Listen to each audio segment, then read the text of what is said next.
record. All right. Donna. Happy Pi Day. It's Pi Day today. 3.14. 1519, pretty sure. Should probably know some more digits of pi at this point. There's a song, I guess, but I don't know the song. So it's not a pi joke, I guess, but I do think it's a funny pie joke. Slice of pie is $2.50 in Jamaica and $3 in the Bahamas. These are the pirates of the Caribbean. But then I use this one every year, obviously, and I had a student from Jamaica, and she goes, it's way more expensive than that. Inflation, right? All right. I don't like to do this, but it happens. I made a mistake, so I have to issue an erratum. Oops, erratum. I made a mistake. Just a minor one. And where it is, luckily,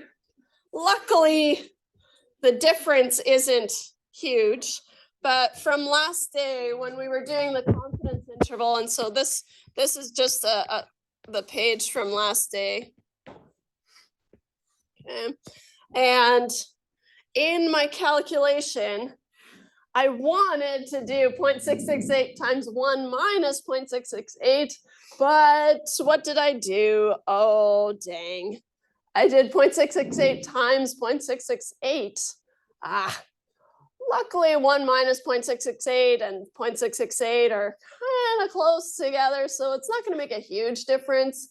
It will obviously alter all the values, etc. I brushed it off as, oh, they rounded. Well, I did it wrong. That's what happened. That's what really happened. And so here, I'm just going to copy this and just paste it up here so I can show you where my mistake is. I made a mistake in the confidence interval calculation, not the calculation itself, but I wanted this, so that was good. That's correct. But then I did this,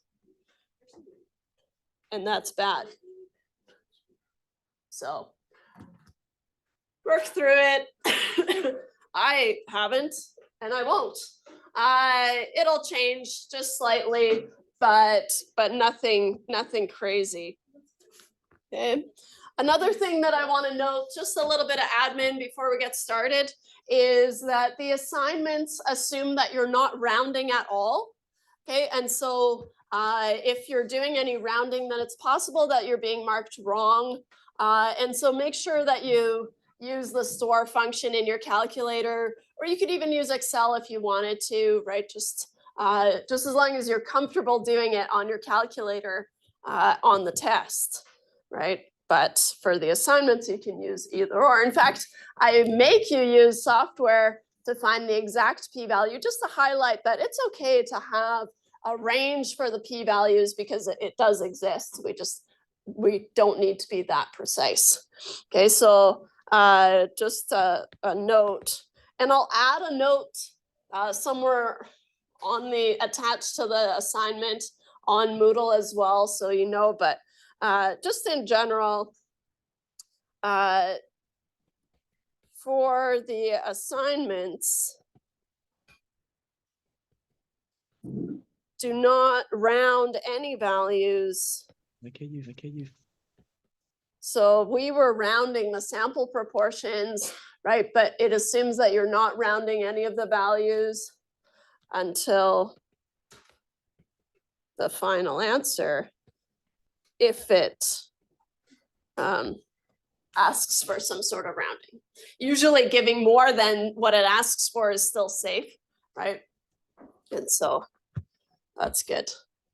So don't use any rounded values until the final answer. All right. Anything else that I meant to bring up?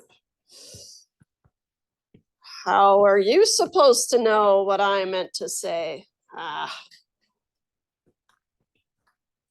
So just as a little bit of review from last day, this is all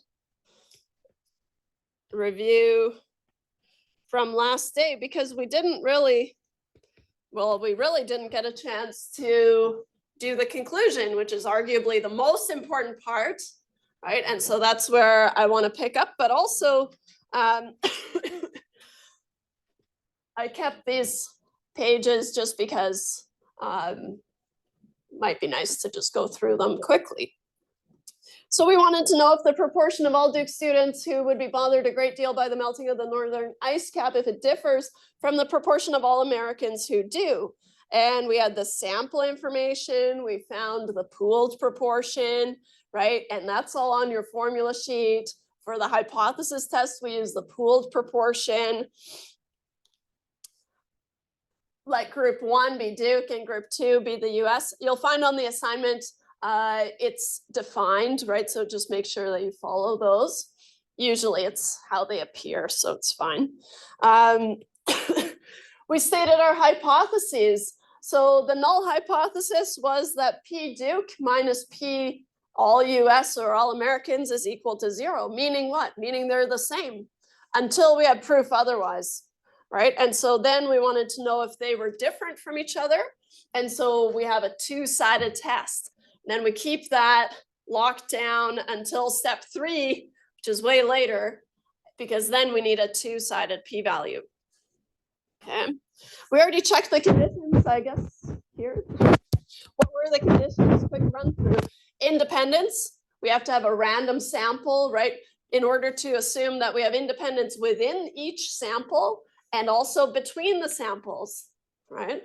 And then for the normality condition, we have to have at least 10 expected successes and at least 10 expected failures. Now, how do we find those expectations? Well, we use the pooled proportion, right? N1 times the pooled proportion has to be greater than or equal to 10, and 2 times the pooled proportion, and so on and so forth. They all have to be greater than or equal to 10. Oh, run out of breath.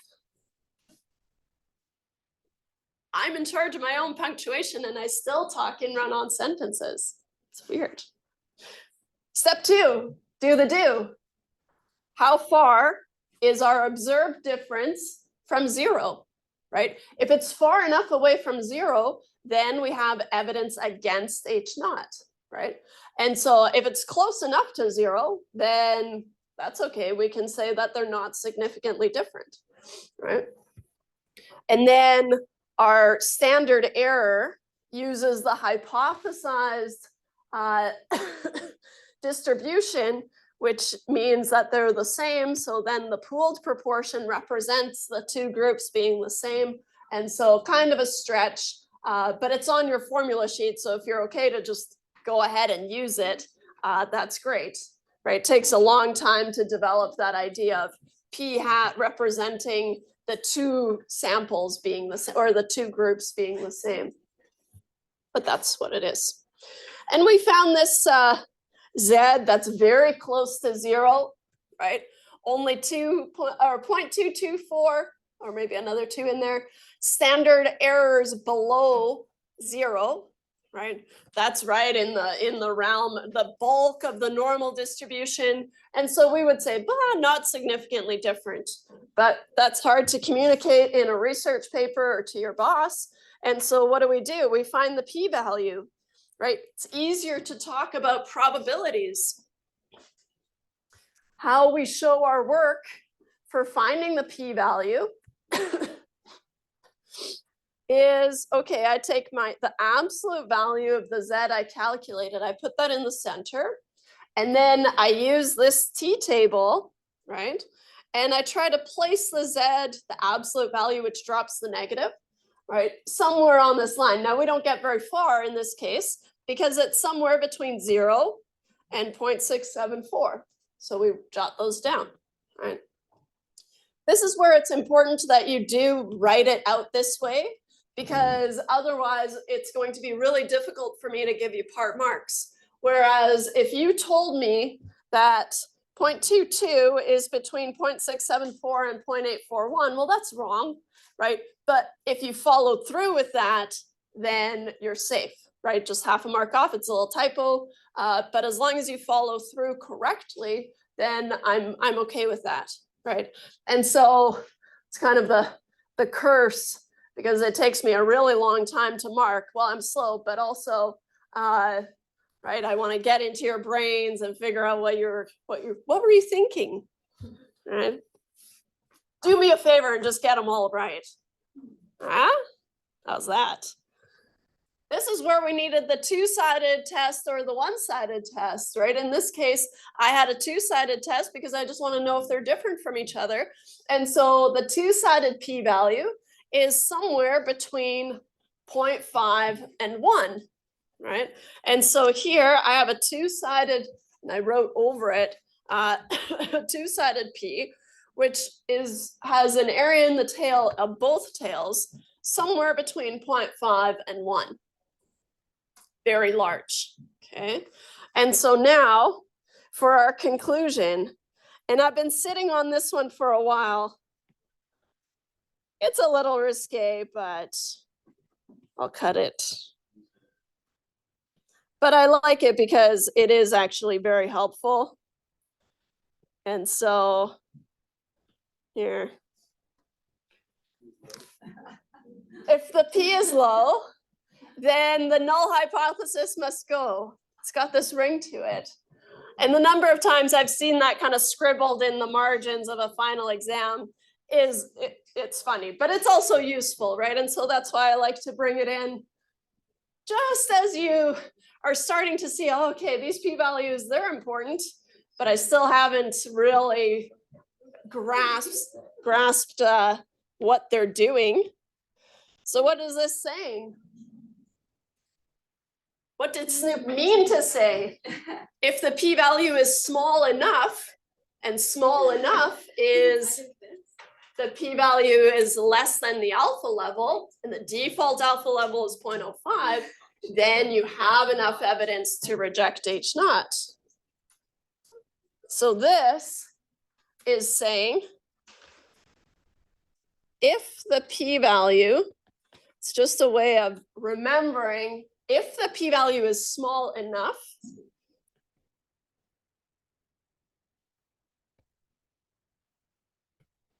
small enough meaning less than the alpha level, I'll put that here, less than the alpha level, the significance level is the alpha level, and the default alpha, let's throw that in there as well. Wow, he's really saying a lot here. The default alpha is 0.05. It's kind of I know it's an alpha, but you might not. The default alpha is 0.05. So if the p-value is less than 0.05, generically, we have enough evidence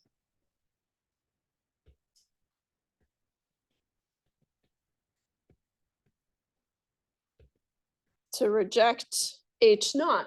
And if you're rejecting it, then you're rejecting it in favor of the alternative hypothesis, in favor of HA. That's really what it's saying, just in a catchier way. All right. Okay. Keeping that in mind, right? Then our p-value, let's go back there.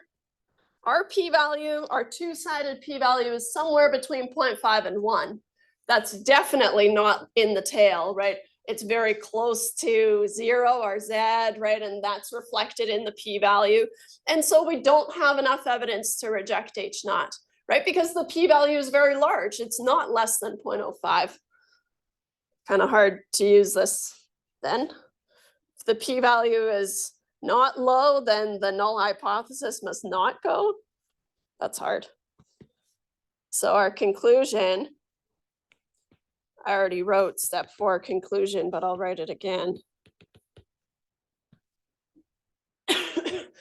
since the two-sided p-value, right, show off that you knew to find a two-sided p-value or a one-sided p-value, tell me what it is, it's between 0.5 and 1, right? Show off all these things that you already know. You had to find them in order to draw a conclusion. Kind of a trick of the trade. If you're completely stumped and you don't know what to do, then find a jumping off point and just tell me that, oh, I forgot how to calculate Z. I'm going to say that Z is 2, right? And then follow through with that. Okay, you can get a lot of marks that way, right? You don't get a mark for the Z because you didn't know how to do it, but as long as you follow through. But Emily, then I could just memorize some generic version of all these questions. Yeah. You still have to memorize them, know what to do, but you absolutely could. I'll pick up on it though. Oh, you're just using whatever you want. It has to be a reasonable value, right? But besides that, if you're completely stumped, just pick a jumping off point and go from there, right? Don't let it hold you up. So, for example, if you forgot how to find the p-value, just tell me, I'm going to use this as my p-value, right? Or this range or something. So since the two-sided p-value is between 0.5 and 1, it's huge.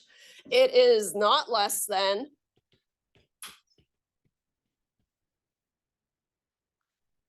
Now, we weren't given an alpha level, a significance level. So I like to be really thorough and say then our assumed alpha level of 0.05, right? If I'm using the default, then I'm assuming that alpha is 0.05, which is totally fine. So it is not less than our assumed alpha level of 0.05, which means we do not have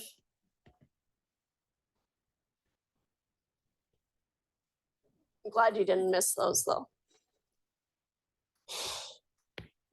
We do not have enough evidence to reject H naught. Does that mean in terms of the question? Well, I'm going to reword the question as an answer. Remembering that I'm not rejecting H naught, I'm going to give myself a little bit more room. So, where is it?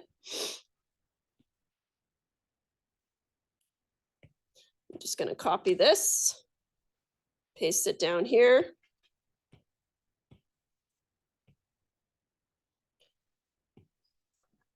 All right. Therefore, these data do not, right? Because I'm not rejecting H naught.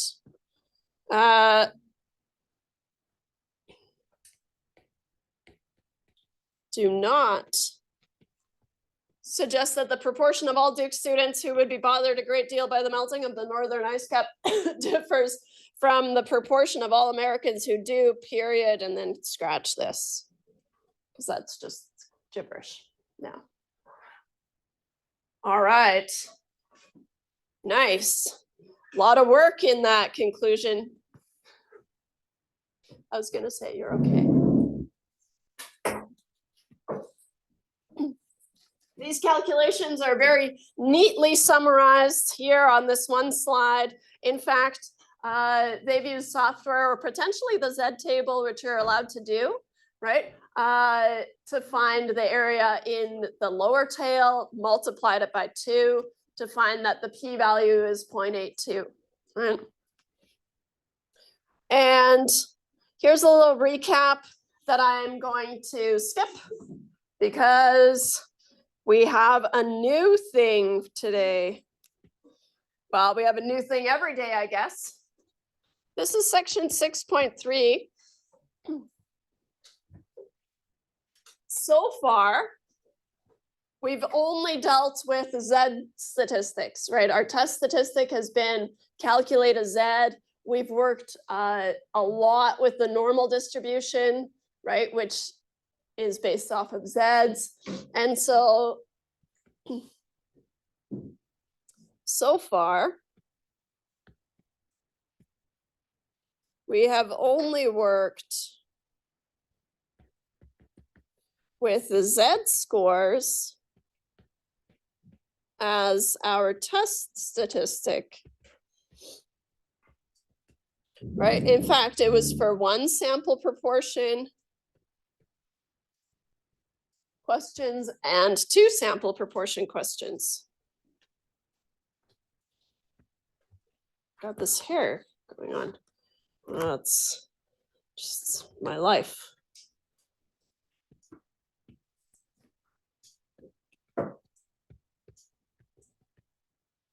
You can see a pattern, right? One proportion, then we moved on to two proportions. How do we compare those?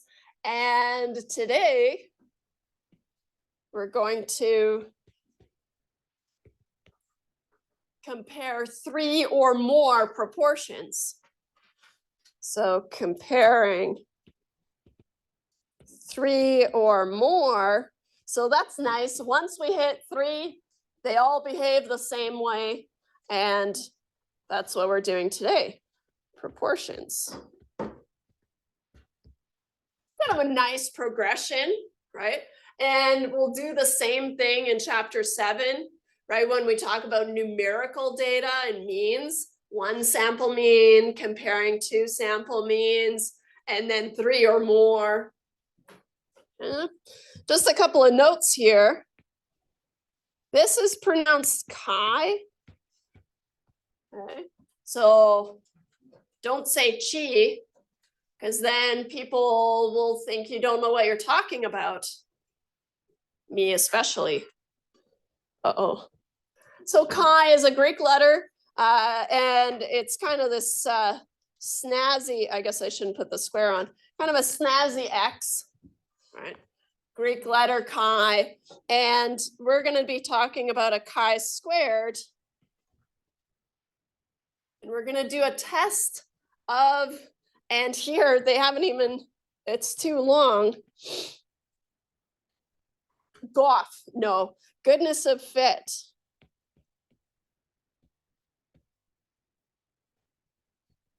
So we're going to do a chi-squared goodness of fit test. So the type of question that we're introducing today is a chi-squared goodness of fit. I always chuckle a little bit at the goodness.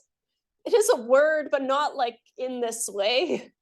And it is how well does our observed distribution fit an expected distribution, and that's what we're going to talk about today. And so, all right, really what we're going to be doing is how well, or we are going to see how well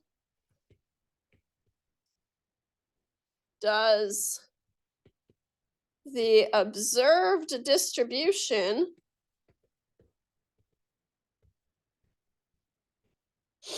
of counts, I guess, or proportions if you prefer, but we're going to use counts because it's cleaner, compared to an expected distribution of counts or proportions. I guess I started with how well does the observed distribution of counts, so not compare, but fit an expected distribution of counts.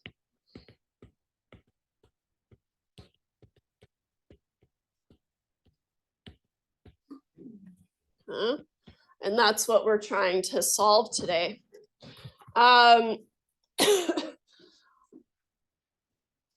If I told you that I have a, let's say, a bag of M&Ms and I have 3 colors, right? And this bag has, let's do 30 M&Ms, right? If you thought that they were evenly distributed across these colors, right? All the colors are equally likely to happen. How many, let's say, blue ones, red ones, and yellow ones would you expect? Well, you're expecting 10, 10, and 10, right? And so intuitively, we have this idea of, okay, I have this expectation. Are we super upset if I see 8 blue ones, 12 red ones, and whatever 30 minus those in yellow ones? I don't know, math is hard, right? Would we be that upset? Probably not. Close enough to 10, right? And so now we're going to develop the math behind that. But intuitively, we already know what we're doing, right? We just need some test statistic to attach to that so that we can attach a probability or a p-value to it, right? Otherwise, it's really hard to communicate. Okay. Well, it's just a gut feeling that I have, right? That's hard to publish a research paper on, right? Well, I just felt like they were different, you know? Okay. So just a little bit of history, but also just kind of a fun example. Just blows my mind, the stuff they used to do back in the day. Walter Frank Raphael Weldon was an English evolutionary biologist, and he was the founder of biometry. Anything ending in metry is statistics. So econometrics, for example, is statistics associated with economics. Biometry, now I'm blanking on the others, but there's statistics for every field, right? And so biology, statistics.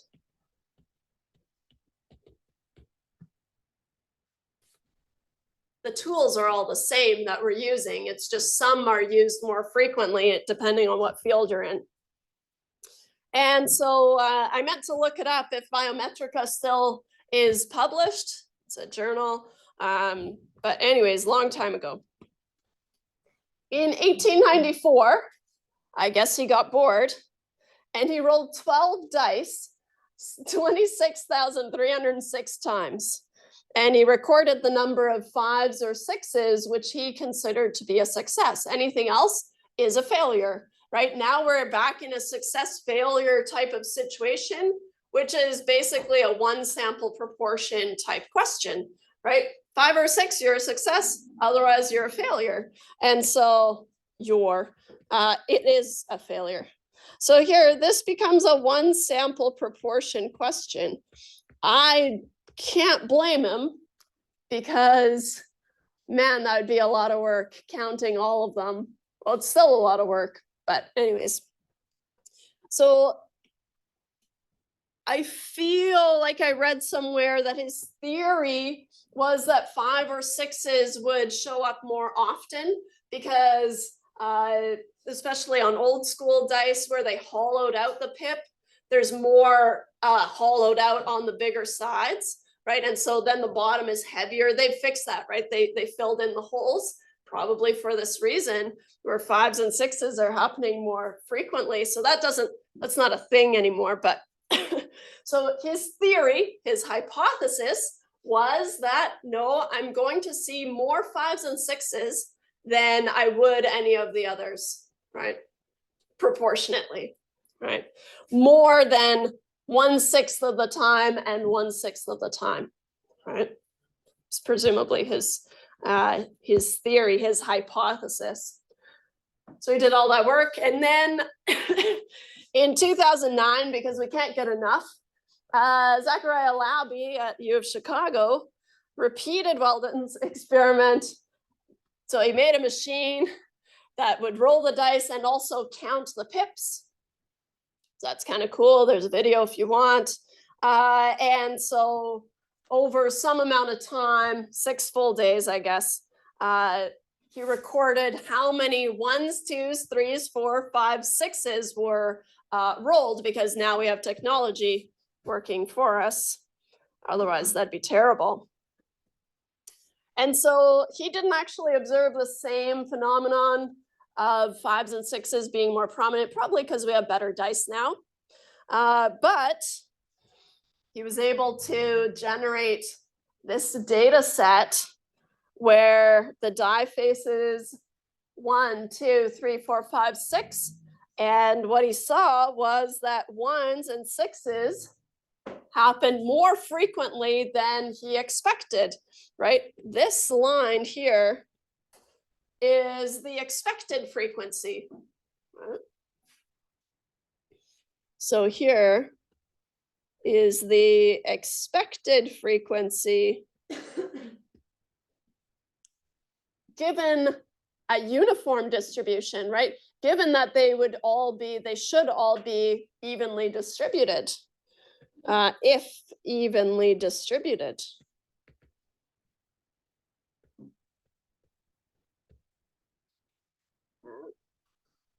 We can look at this and say, it doesn't really look like they're evenly distributed, right? But we can do a hypothesis test taking into account each of these 6 categories. We don't just have to talk about successes and failures anymore. We can consider just as a group, as a whole, how do they compare to this expected distribution, right? And there's kind of confidence levels on each of these, but we don't need to talk about that. So one of the main things that we're going to need is, well, then we need an expected count in each category, right? And I'm going to highlight here because it's going to come up later. We have 6 categories, which means we have 6 proportions, and we want to compare them to each other and to an expected distribution. Oops. So if he rolled 12 dice, 26,306 times, then how many would we expect to have observed in each category? Well, if I have 12 dice times 26,306, then if it's evenly distributed, I'm just going to divide it evenly across the 6 categories. Just skip to the answer, I guess. Right. Which is true. Okay. If we did that, right, then we would be able to generate the expected count, and the expected count is going to be the same for each of the categories, right? So usually how we summarize these results is like this. So we have the outcome or the category, we have the observed count, and we have an expected count. And what we're going to do is we want to compare these, right, just holistically, right? One's allowed to be a little bit different as long as the other ones compensate, okay? So 53,222 is different from 52,612, but is it going to impact the rest of the groups, right? Is it large enough to make a difference? And so just as a little bit of notation here, this is the observed value for category 1, right? And so what you would do is you would have the observed being denoted by a capital O, OI, right? Where I is the number of categories. I is the number of categories. Specifically, which category it belongs to. So we have 02, 03, 04, 05, oops, and 06.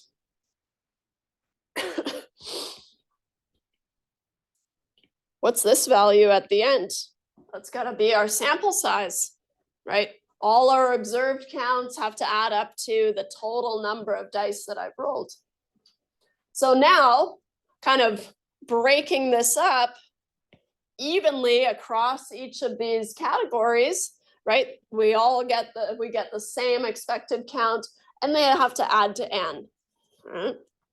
So this is n, and for our expected counts,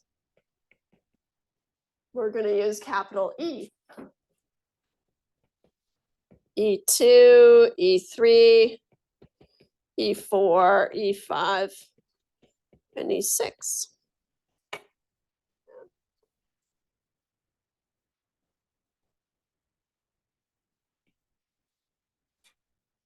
These are all the same in this case because I want to know if they're evenly distributed or not. That's not always going to be the case. And there's an example in the slides that if we run out of time, I encourage you to work through that one as well. But we'll spend quite a bit of time on this one, developing it. And so, all right. So now I have these expected counts. Okay? And if I want to compare these, right, what's my go-to move? If I want to compare two things, I subtract them, right? And so I want to see, well, how far is this observed from the expected, right? We're going to end up doing a little bit more than that, but not much. Okay? Trying to follow the slides today. All right. So for our hypotheses, what's different about the hypotheses for a chi-squared test is that it's going to be in words. Let me just, can't catch a break. All right. And so for our hypotheses, we're going to say, okay, the observed, let's focus on the green part. The observed counts follow the same distribution as the expected counts. Okay? That's going to generically be your null hypothesis. I'd love to see you make it more question specific, right? So the observed counts of the die faces follow an even distribution, right? Which is our expected distribution, okay? Or, yeah, that's good. So here, I'll use green, or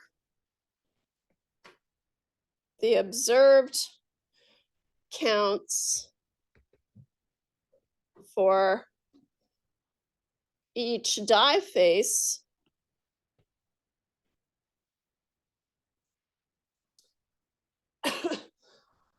follows an even distribution. I'll say the expected, just to throw that in there. The expected, and then in brackets, even distribution.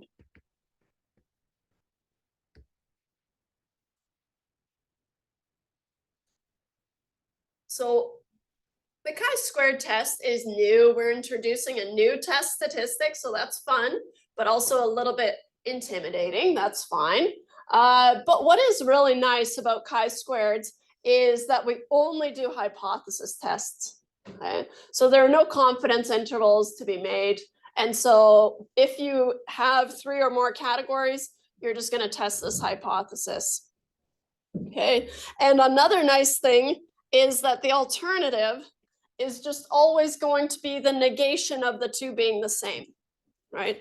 And so the alternative, HA, will, for a chi-squared test, is always the negation of the null hypothesis, right?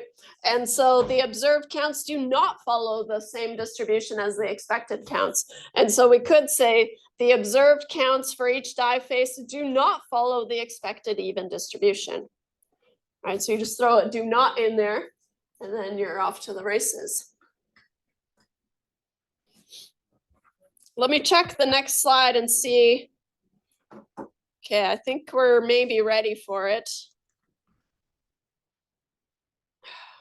Where did it go? Maybe not. I know you have your formula sheet, so you probably already scoped it out. It is on your formula sheet, and I will bring it in. I'll just work through a couple more slides before we do. Okay. So we want to know how far these observed counts from our expected counts. Large deviations, so large differences, right, are evidence against the null hypothesis. So I'm going to change this because I don't like it. Large deviations from what would be expected based on sampling variation or chance alone, right? When I said, oh, I was expecting 10 blue M&Ms, but I got 8, gut reaction says, oh, that's fine, close enough, right? We're not expecting every bag to have 10, 10, 10, for example. Right, so there's some variation or some chance that's involved, right? And so based on sampling variation alone provides strong evidence. And I don't like for the alternative hypothesis. Why? Because we did all our testing assuming the null hypothesis was true. And so how I'm going to rephrase this is that it provides strong evidence against the null hypothesis, which is how we've been phrasing it before.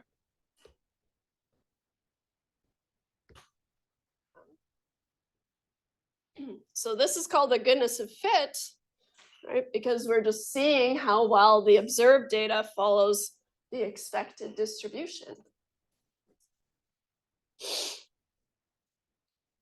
Let's think about any test statistic will always look like this.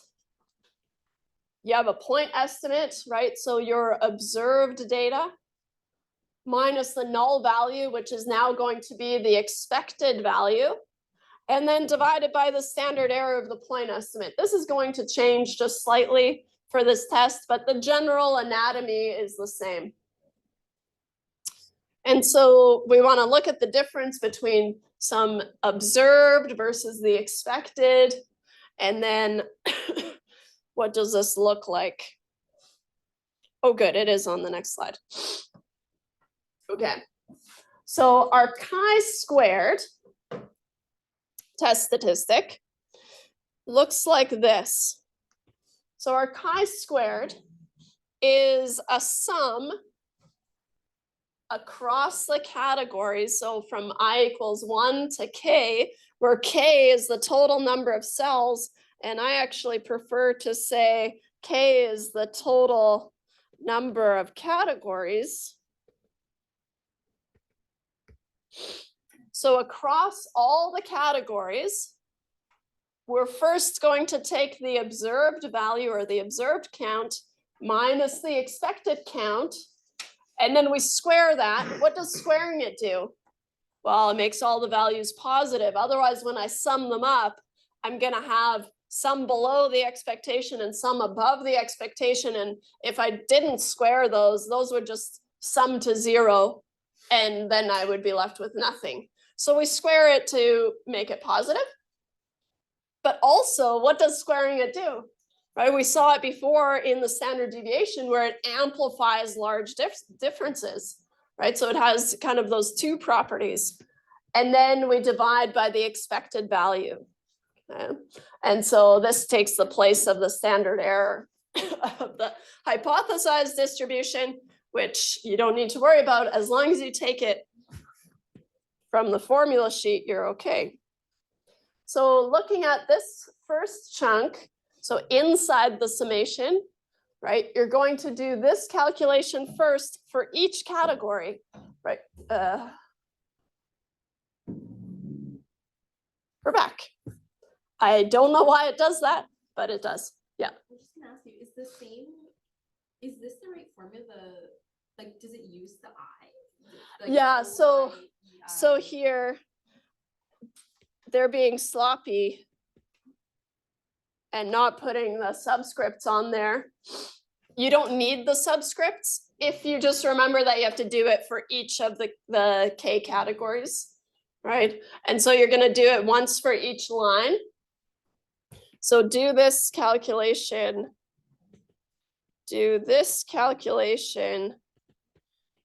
for each category. Oops, put an I on there. And then sum them, right? And then add those all up. then add up the values. And that's going to be your test statistic.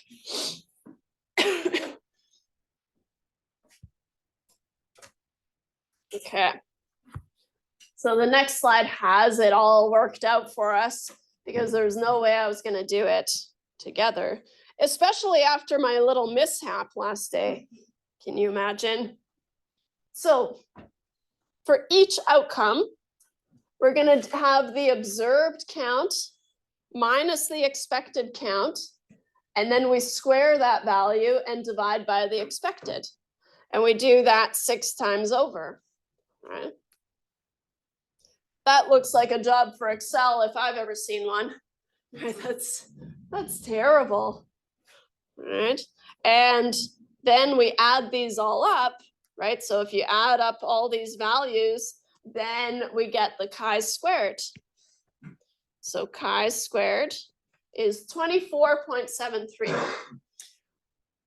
We're kind of out of our comfort zone here because we're used to Zs. And we know a Z of 24.73 is very, very large, right? And so evidence against H naught. The trouble with chi-squared is it behaves completely differently. And so we don't know what 24 is on the chi-squared scale, let's call it, okay?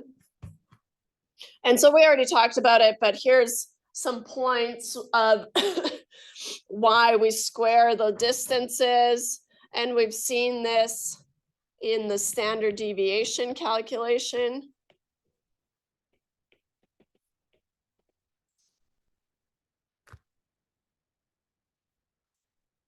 So I'll skip that.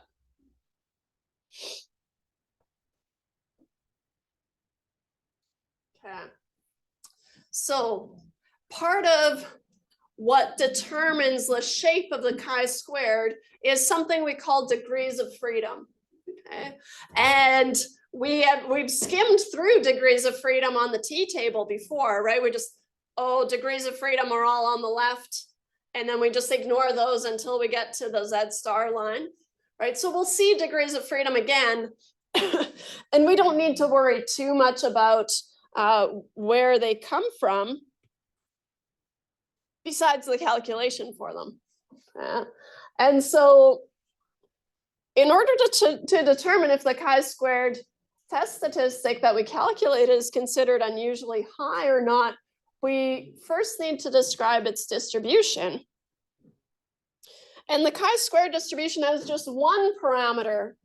So remember, for the normal distribution, to describe it completely, we had to have the shape, which is normal, and then we needed to have the mean for the center and the standard deviation for the spread, right? So we had to have 2 parameters to describe it fully. Now we just need to have the one, the degrees of freedom, and it's going to determine the shape, the center, and the spread of this thing, right?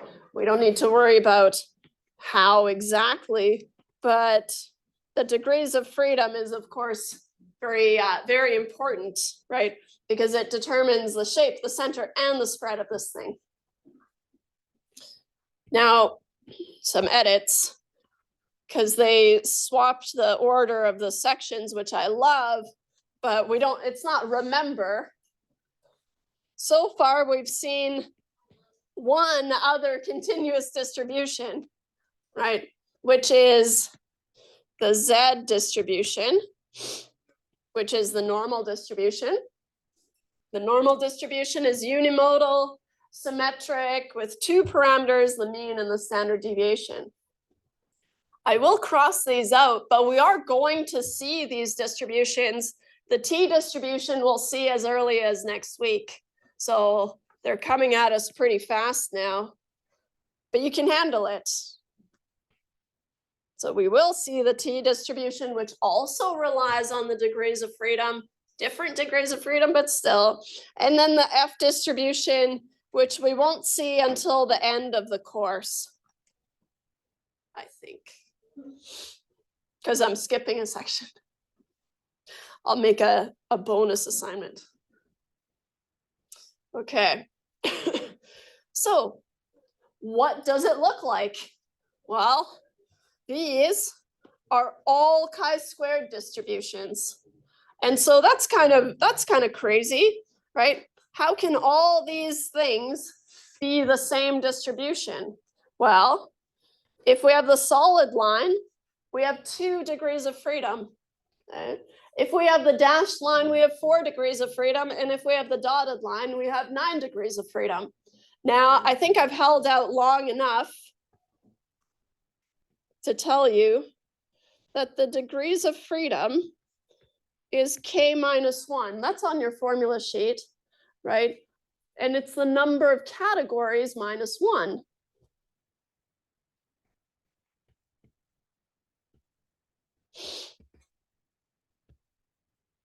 Oh, maybe I should write that in words. Minus 1. So what that means is that if I have 2 degrees of freedom, then I have 3 categories that I'm interested in, right? If I have 4, I have 5 categories that I'm interested in. 9, I have 10 categories. Imagine that calculation, ugh, right? And so the shape of the distribution, as well as the center and the spread, are determined by these degrees of freedom. So let's have a look. Kind of a fun property of the chi-squared is that it's going to start at 0. So that means that there are no negative values. So if you get a negative chi-squared, you did something wrong, okay? At 2 degrees of freedom, it's going to be all smushed up against 0 and then quickly declining, right? Whereas if you have 4 degrees of freedom, so now you have more categories to look at and compare, then it shifts out a little bit, kind of smooths out a little bit. It's still very skewed, right? So one thing that I do on assignments and things when I randomize data, if I want to draw from a skewed distribution, I can use a chi-squared, right? And so that's kind of fun, maybe with 4 degrees of freedom or something like that. Randomly draw from it. 9 degrees of freedom. Hey, this is looking a little more familiar, right? And so it's kind of approaching a normal distribution as we increase our degrees of freedom. Not quite though, because it would have to be centered on 0, but still the shape looks approximately normal. And so this one, I don't like doing the which of the following is false, but I'll do it because it's on here. As the degrees of freedom increases, then how does the center change? Well, here, this would be considered the center for 2 degrees of freedom. This would be the center for 4 degrees of freedom, and this would be the center for 9 degrees of freedom-ish, right? And so it's increasing, and so that's true.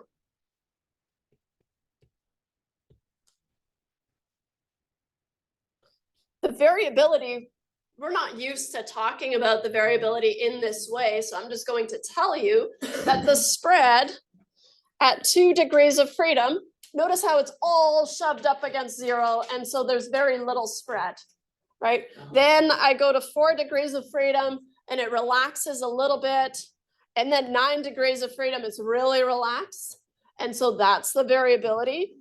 So that's true as well.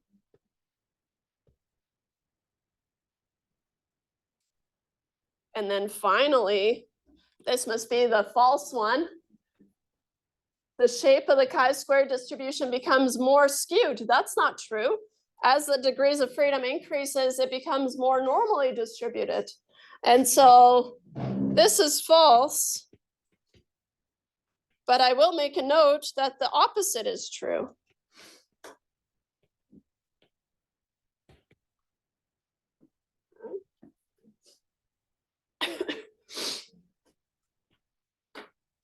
So what happens, right? We're still going to use this curve, right? Depending on what degrees of freedom we have to find our p-value, right? The probability of seeing something as extreme or more extreme. But what is special about a chi-squared is that the p-value, let's say here, if I'm focusing on this distribution, the p-value will always be the area in the upper tail. And so the p-value for a chi-squared will always be the area in the upper tail.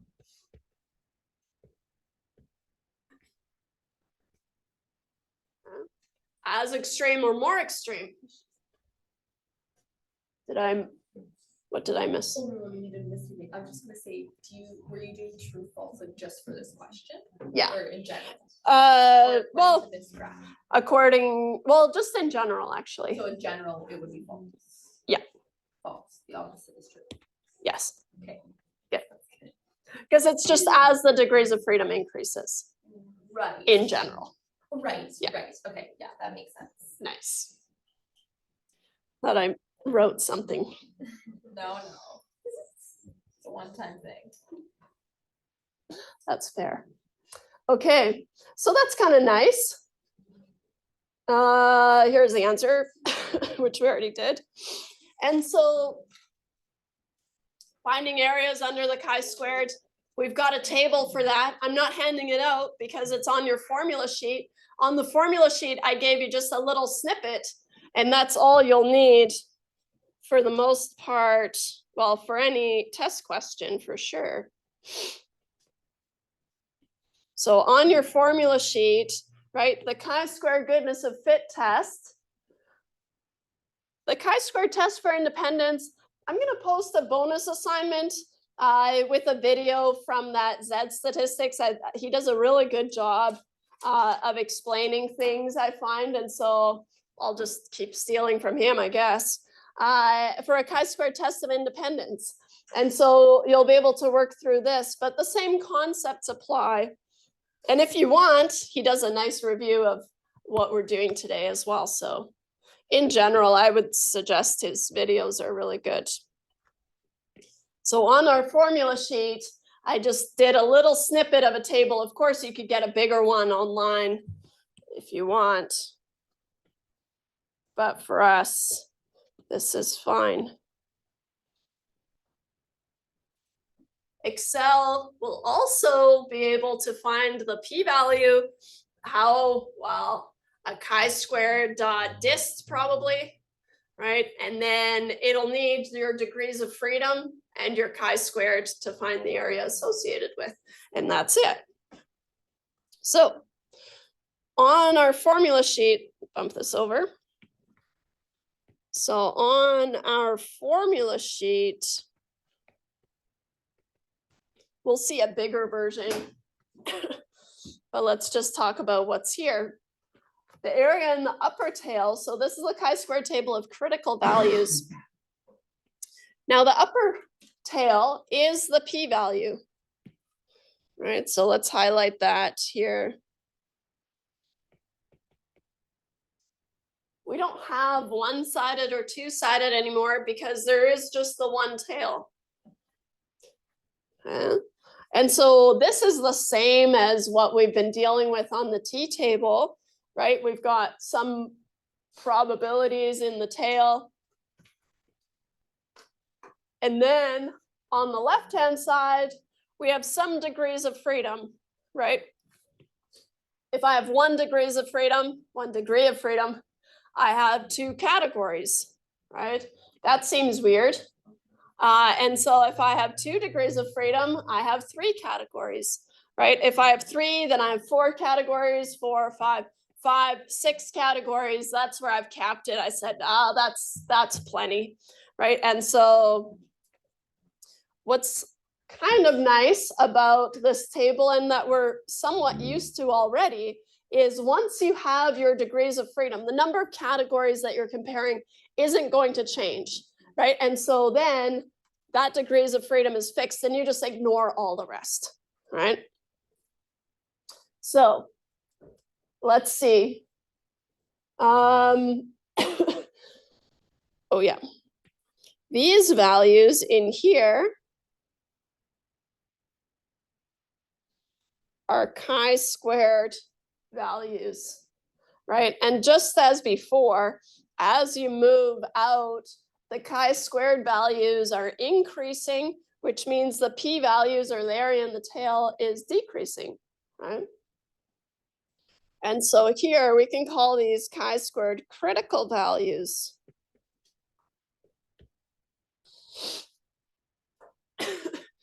I want to show you a technique.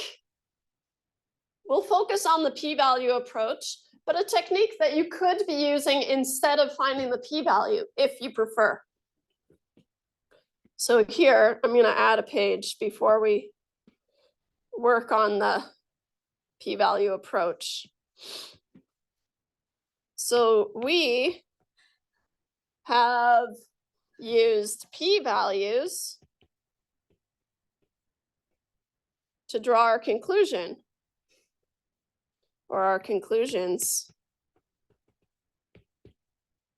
Another method that we could use is called the critical value approach.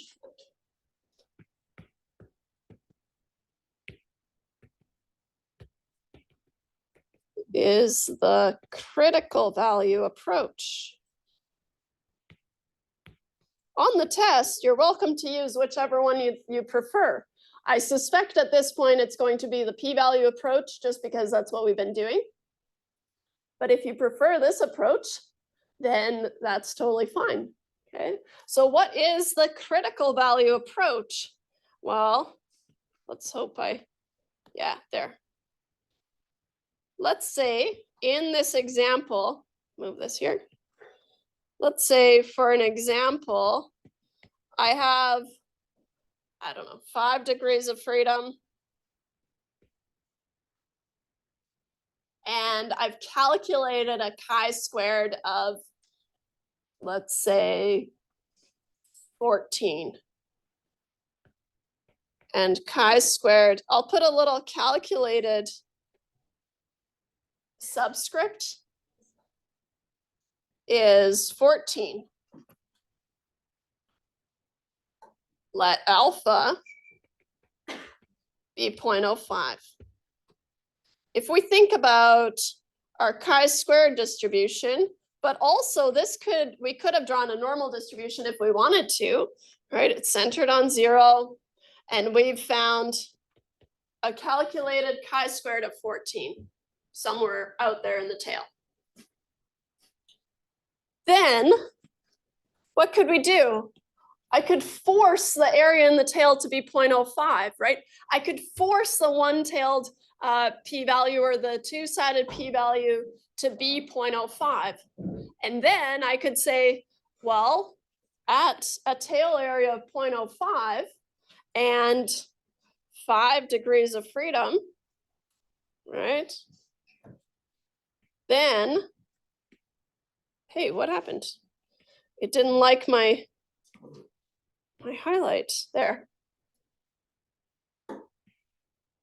Then I could say any chi-squared beyond 11.07 is going to be enough evidence to reject H0, right?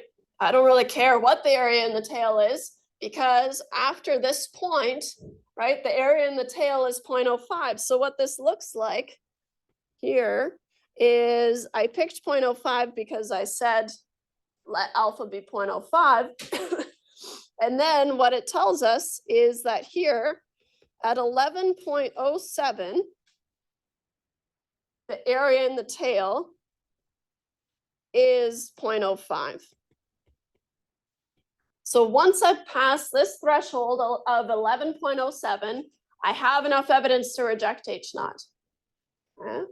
And so you could do that for Zs as well, right? Because the absolute value of Z is larger than this value in the table, then I have enough evidence to reject H0.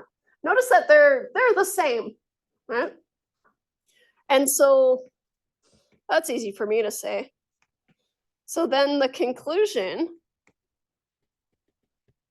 would take this form instead. Maybe I'll write it up here. Chi-squared calculated, tell me what it is 14, which is greater than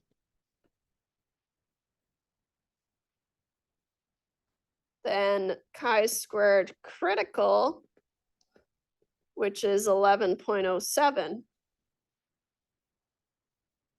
You can write it in words. If you're comfortable with inequalities, then go for it, but I don't like them.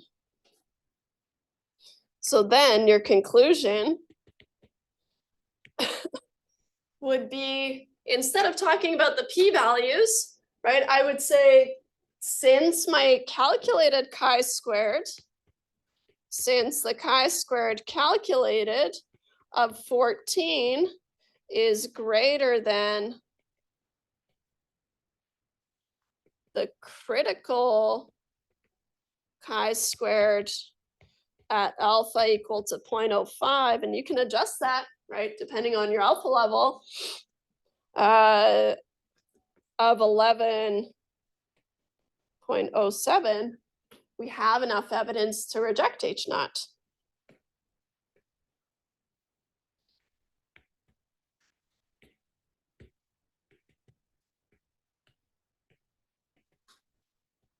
Oops, reject H naught in favor of HA, I guess.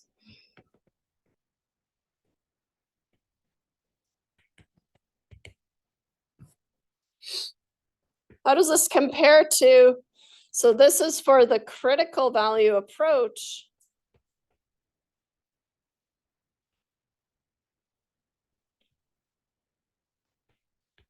How does this compare to the conclusion for the p-value approach, which is what we're more used to using?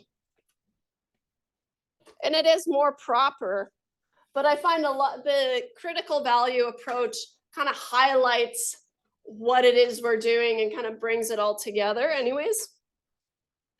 So we had 5 degrees of freedom, and we calculated chi-squared to be 14. And so then, let me see if I can just, or I wonder if I pasted, nice. Still 5 degrees of freedom. 14 would fall between 13.39 and 15.09. Chi-squared calculated is 14. So then we would say the chi-squared calculated, same format as I used for the Zs, right, is somewhere between 13.39 and 15.09. So the p-value is going to be somewhere between 0.01 and 0.02 in this case.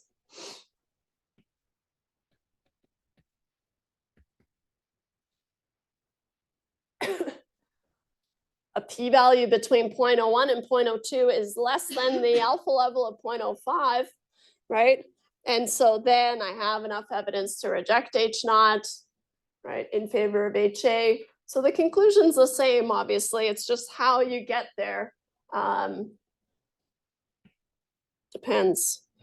And you're allowed to choose whichever way you'd like. A lot of the assignment questions will use the p-value approach, right? Because that's what we're used to. But I think on the chi-squared assignment that I'll post, it does ask for the critical value, just to sprinkle that in there. And so here, this is the same conclusion.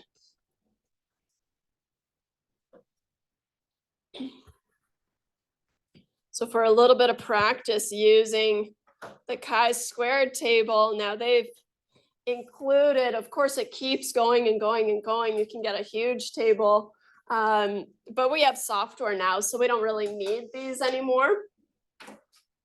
And so if we have a chi-squared of 30, then, and 10 degrees of freedom, let's see here. Well, 30 equals the chi-squared. I did that in a weird way. Then the p-value is somewhere between 0 and 0.001, right? Or just less than 0.001. So it depends on your degrees of freedom. You can check this one because it's got the answer, but I fear Time flies when you're having fun. We can use software. So this is R code so this is R code, which we're not using R, but you can, right? Try Excel instead. They'll do the same thing. Yeah. What would you Google? How to find p-values for a chi-squared in Excel. It'll just do it. There's lots of videos and things. Okay. So more practice.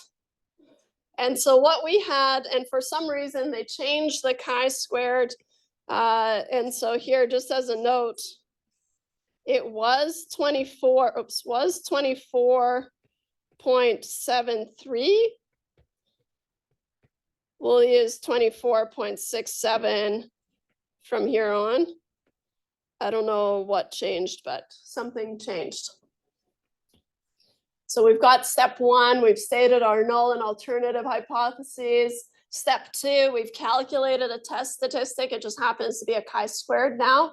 And we found that it was 24.67. And so now we need the p-value. But in order to do that, we need the degrees of freedom. And we have 5 degrees of freedom, right? 6 minus 1. And so we have our table from our mini table. We have 5 degrees of freedom and 24.67 falls outside that range. And so here from our table, we have less than 0.005. But if we had a bigger table, it would go further out. I'll just change this to match our little itty bitty table that we have. So 0.005 is very small. I'm going to reject H naught, which means I'm going to eliminate all the options where I fail to reject H naught. That's 2 right off the bat. Okay. The null hypothesis assumes that the 2 are the same until I have proof otherwise, right? And so these are my options that I'm choosing between. So I'm going to reject H naught. That's true. The data provide convincing evidence that the dice are fair. If the dice are fair, then you have an even distribution, but you just rejected that. And so, right, this was rejected. That the dice are biased, right? Because they're not following that even distribution. And so this is one that we have. Okay. Just some fun things. Blah, blah, blah, blah, blah. The conditions with my last few moments here.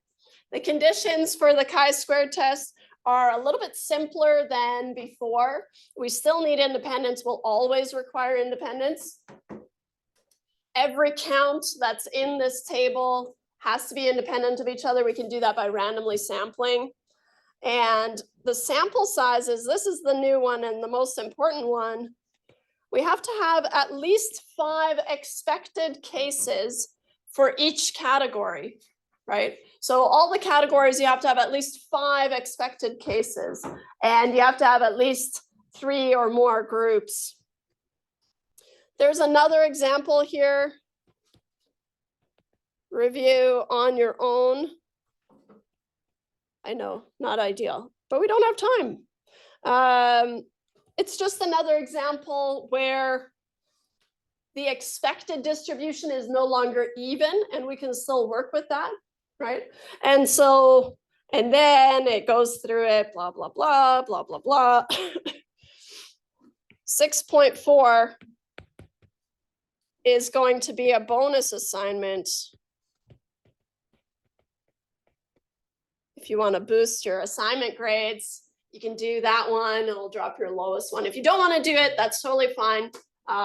It's just now you have 2 categorical variables and categories within them, and you can still do a chi-squared test of independence. All right. With that, I release you. Have a great weekend. I'll see you next week.